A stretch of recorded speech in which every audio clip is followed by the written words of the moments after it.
నంద్యాలలోని ఆళ్లగడ్డలోని Indian global high స్కూల్లో మహాత్మా జ్యోతిబా పూలే జయంతి వేడుకలను ఘనంగా నిర్వహించారు.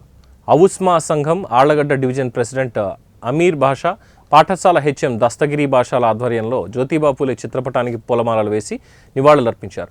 వివక్షతను, అంటరానితనాన్ని రూపుమాపడం కోసం దళిత, బహుజన, మహిళల వర్గాల అభ్యున్నతి కోసం జ్యోతిబా పూలే విశేష కృషి చేశారని అమీర్ బాషా కొనియాడారు.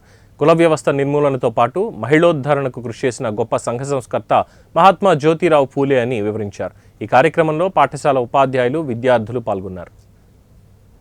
మహాత్మా జ్యోతిబా పూలే వచ్చేసి ఈ నెల ఏప్రిల్ 11వ తేదీన 1827 సంవత్సరంలో మహారాష్ట్రలోని సతారా జిల్లాలో జన్మించారు. ఈయన భారతీయ తొలి సామాజిక సంఘ సంస్కర్త, ఒక ఉద్యమకారుడు, అలాగే మహిళా ధరణకు కృషి చేసినటువంటి గొప్ప మహనీయుడు. నాడు కులాల యొక్క అసమానతలపై, అంటే కుల వర్గాలు ఆలోచించుకుంటే దానికోసం పోరాటం చేసినటువంటి గొప్ప సంఘ సంస్కర్త.